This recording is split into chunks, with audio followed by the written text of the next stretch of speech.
خدا کا قرآن سننے کے لیے تیار نہیں. ام لہم آذان لا یسمعون بہا ام لہم آذان یسمعون بہا، جس کا کان خدا کا قرآن سننے کو تیار نہیں.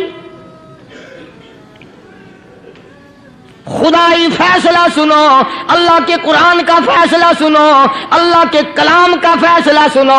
جس کا کان میرا کلام سننے کے لیے تیار نہیں، جس کو میرا قرآن سن کے مزہ نہیں آتا، جس کو میرا کلام سن کے حلاوت نہیں آتی، جس کو میرا کلام سن کے لذت نہیں آتی، جس کی روح تازی نہیں ہوتی، جس کو لطف نہیں آتا، جس کو کیف نہیں آتا، جس کو سرور نہیں آتا، جو میرا قرآن سننے کو تیار نہیں، جو میرا قرآن آنکھوں سے دیکھنے کو تیار نہیں، جو میرا قرآن سننے سمجھنے کے لیے تیار نہیں. آؤ پھر خدائی فیصلہ سنو. فرمایا اولئک کالانعام.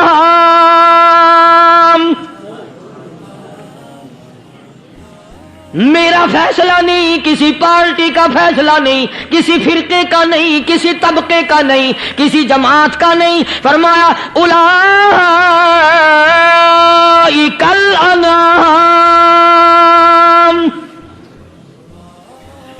پیدا کرنے والا مالک و خالق کہتا ہے مجھے اپنی کبریائی کی قسم یہ سارے جانور ہیں.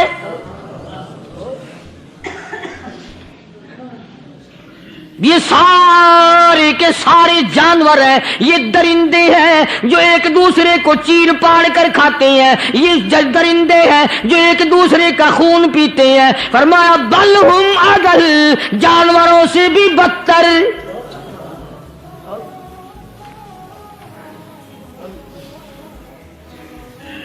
جس کے دل میں قرآن سن کر ترس نہیں، جس دل میں رحم نہیں، اپنے سے کمزور دیکھ کر جس کے دل میں شفقت نہیں، مہربانی کا مادہ نہیں. فرمایا وہ کوئی بندہ ہے، وہ تو جانور ہے. اور خدا قسم میں آ گیا، فرمایا بل ہم اضل، اس سے بھی بدتر. اللہ والے جو ہیں وہ ان خصلتوں کو دور کراتے ہیں، اور وہ آدمی کے مزاج اور دل میں سے ایسی چیزیں نکالتے ہیں جو اس کی بربادی کا ذریعہ بنتا ہے. دل کی بیماریوں کا کسی کو فکر نہیں. بخار ہو جائے، آپ چڑھ جائے، آپ کو پتہ چل جاتا ہے. نزلہ ہو جائے، آپ کو پتہ چل جاتا ہے. کھانسی ہو جائے، پتہ چل جاتا ہے. دل کی بیماریوں کا کیا پتہ چلے؟ صحابہ اکرام رضوان اللہ تعالی علیہم اجمعین کی جماعت کے اللہ پاک کے محبوب حضرت محمد الرسول اللہ صلی اللہ تعالی علیہ وسلم نے دلوں کی صفائی کی. پہلے لوگ جھونپڑیوں میں کچے کوٹھوں میں رہتے تھے، نہ اتنی صفائی تھی، نہ اتنی ترقی تھی. آج برتنوں کی صفائی دیکھو، کپڑوں کی صفائی دیکھو، مکان کی صفائی دیکھو. رات دن بس اسی دھندے میں لگے ہوئے، سارا دن برتن دھونے سے فرصت نہیں، سارا دن کپڑوں کے بناؤ اور سنوار میں فرصت نہیں. تو اللہ والے ایسے موقع پر بڑی عجیب بات کہتے ہیں. وہی مجذوب ہے، مجذوب علی رحمت کہتے ہیں بظاہر تو ہر شے میں بے حد صفائی، بظاہر تو ہر شے میں بے حد صفائی، مگر دل میں ہے گندگی انتہائی. بظاہر تو ہر شے میں چہرے کی صفائی، بدن کی صفائی، نہ جانے کتنی قسم کا صابن ہے، نہ جانے کتنی قسم کے پاؤڈر ہیں، نہ جانے کتنی قسم کے شیمپو ہیں، نہ جانے کتنی قسم کے کپڑے ہیں، کیا چال ڈھال ہے، کیا نئے نئے ڈیزائن ہے. مجذوب کہتا سب کچھ دیکھ لیا، بظاہر تو ہر شے میں بے حد صفائی، مگر دل میں ہے گندگی انتہائی. جس یار کی بیٹھک میں بیٹھ کے کھانا کھایا، جس رشتہ دار کی بیٹھک میں بیٹھ کے کھانا کھایا، اسی کی بہن کو دیکھ کر آبرو پہ ڈاکہ ڈالنے کا پروگرام ہے. جس دوست کے گھر میں بیٹھ کے کھانا کھایا، اسی دوست کی بیوی کی عزت لوٹنے کا پروگرام ہے. پرانے زمانے میں اب بھی دلی جیسے شہر میں اگر دعوت کی جاتی ہے تو وہاں ایک تشتری میں نمک آتا ہے سب سے پہلے. عرب میں بھی دستور تھا پرانے زمانے میں، اگر کوئی دعوت کرتا، کوئی تقریب کرتا، سب سے پہلے نمک آتا تھا. ایک ایک انگلی ہر شخص نمک چاٹتا تھا. کیا مطلب؟ جس نے نمک چاٹ لیا اب وہ نمک حرامی نہیں بنے گا. اس گھر میں چوری کرنا، اس گھر کی آبرو کا غلط تصور لانا، اس گھر کے مال میں خیانت کرنا وہ حرام سمجھتا تھا جس گھر کا میں نے نمک چکھ لیا. اور مسلمانوں کی بات نہیں، ہندوؤں کی بھی یہ باتیں تھی. مولانا محمد علی صاحب جلندری سب قید رحمت اللہ علیہ فرمایا کرتے تھے کہ ایک سکھ تھا بہت بڑا ڈاکو، مسلمان اور ہندو مل کر اس کو ساتھ ملا کر کے لے گئے کہ یہاں اس گاؤں میں اس پنڈ میں ڈاکہ ڈالے. سفر کر کے گئے، تکلیف اٹھا کے گئے. اس سکھ ڈاکو نے پوچھ لیا کہ یہ کون سا گاؤں ہے کہ یہ فلانا ہے. اچھا سارے کے سارے یہ تلاش کرو، یہ سوچ بچار کرو اپنے پنڈ کی، اپنے علاقے کی، کسی مسلمان کی، کسی ہندو کی، کسی سکھ کی، کسی چوڑے چمار کی اس گاؤں میں لڑکی تو نہیں؟ ہمارے یہاں سے کوئی لڑکی تو شادی ہو کے یہاں نہیں آئی ہوئی. ان ساروں میں سے کہنے لگا کہ ہمارے بھنگی کی لڑکی جمعدار کی یہاں آئی ہوئی ہے. کہنے لگا واپس چلو، بیٹی بیٹی ہے چاہے بھنگی کی ہو یا نواب کی ہو. ارے کل بیٹی کا ڈولا دیا تھا کہ ڈاکہ ڈالیں گے، شرم نہیں آئے گی؟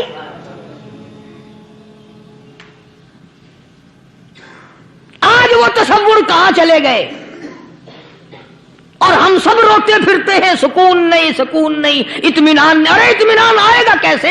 ہمارے دل بے ایمان ہے، نیتیں خراب ہے، آئے گا کہاں سے؟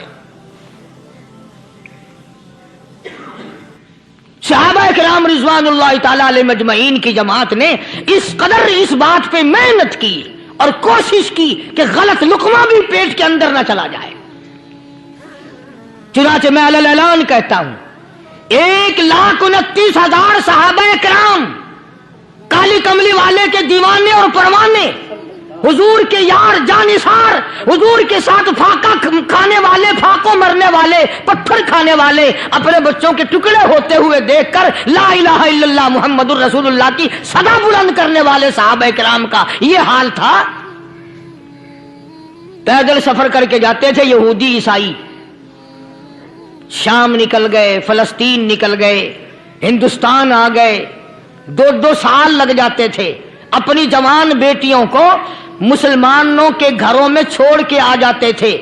کبھی نگاہ نبوت نے جن کو رنگ دیا تھا کبھی کسی صحابی پہ ذرہ برابر الزام نہیں لگا.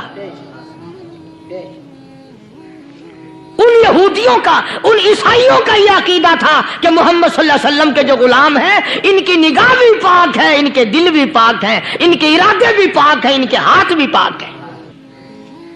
مصر کے گورنر نے، مصر کے جنرل کرنل نے خط لکھا سیدنا فاروق اعظم رضی اللہ تعالی عنہ کی خدمت میں. دور خلافت ہے حضرت فاروق اعظم کا.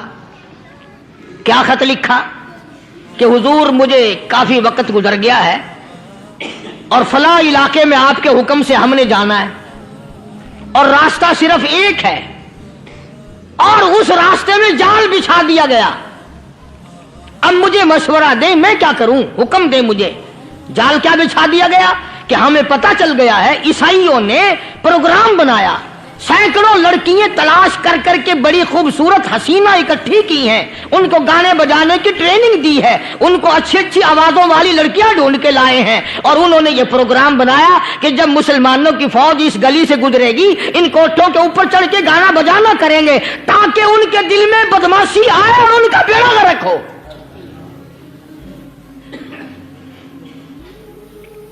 کبھی کافر کا یہ عقیدہ تھا کہ مسلمان کا دل بگڑا تو یہ گیا، اس کی نیت میں خرابی آئی اور یہ تباہ ہوا.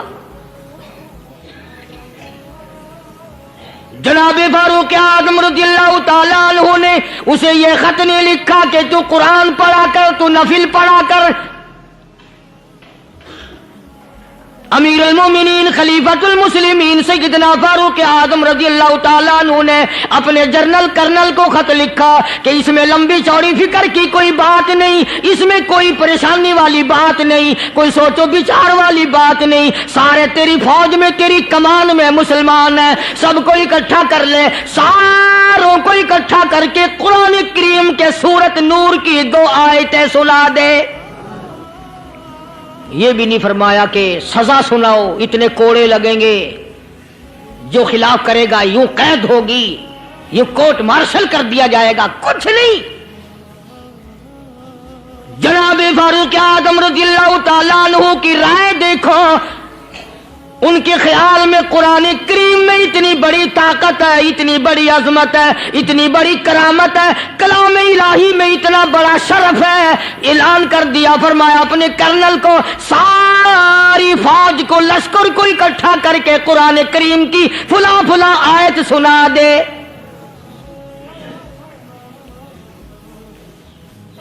اور اس کے بعد بے دھڑک فوج کو لشکر کو اسی راستے سے گزار کے لے جا، بے دھڑک لے جا۔ ہائے کبھی قرآن کی 2 آیتوں سے کام بن جاتا تھا، اب سارے قرآن سے میرا تیرا کام نہیں بنتا۔ قصور قرآن کا نہیں ہے، یہ میرا تیرا ہے، یہ تو اتنی وفادار کلام ہے، اتنی پاک کلام ہے، خدا کی قسم ہزاروں رجسٹروں کے گتے، ہزاروں چائے کے ڈبے، ہزاروں مٹھائی کے ڈبے، لاکھوں کروڑوں دوائیوں کے ڈبے گندے نالوں پہ، کوڑیوں پہ، روڑیوں پہ پڑے ہیں، اور جس گتے نے قرآن کے ساتھ یاری لگا لی، خدا کی قسم کوئی آدمی بغیر وضو اس گتے کو بھی ہاتھ نہیں لگا سکتا۔ ہزاروں نہیں لاکھوں کپڑے مارکیٹ میں پڑے، پر جس کپڑے نے قرآن سے یاری لگا لی، جو کپڑا جزدان بن کر قرآن پہ چڑھ گیا، لوگ اس کو بھی چومتے ہیں، اور چومنا چاہیے۔ یارو کپڑے نے قرآن سے یاری لگائی تو کپڑا عظمت والا بن گیا، گتے نے یاری لگا لی تو گتا بن گیا۔ ہزاروں قسم کے کاغذات روزانہ ذلیل ہوتے پھرتے ہیں، جس کاغذ پہ قرآن لکھا گیا وہ عظمت پا گیا، جس سیاہی سے قرآن لکھا گیا وہ سیاہی عظمت والی بن گئی۔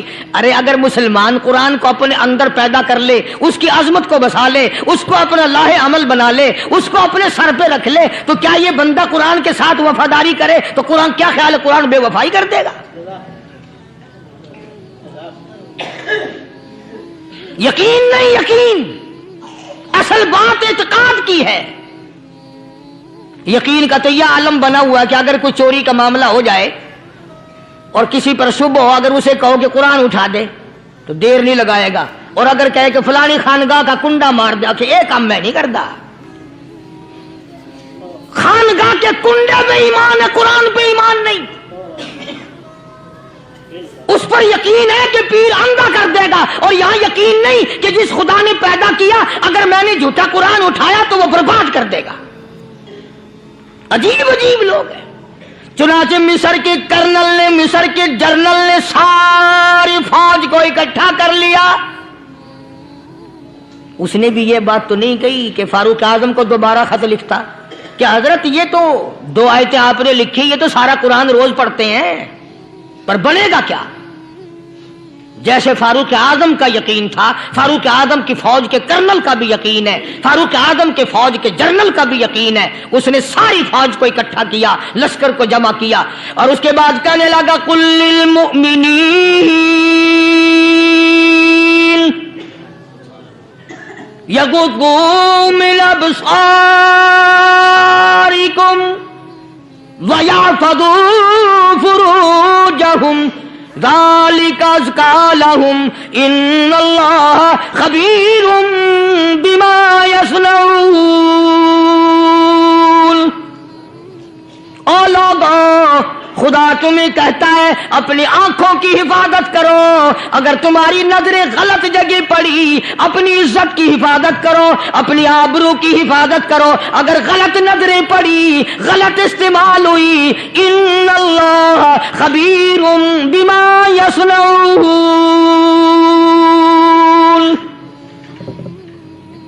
اللہ پاک تمہاری ساتھ ساتھ ہے، وہ ہر چیز کو دیکھتا جائے گا، وہ ہر چیز تمہاری دیکھے گا۔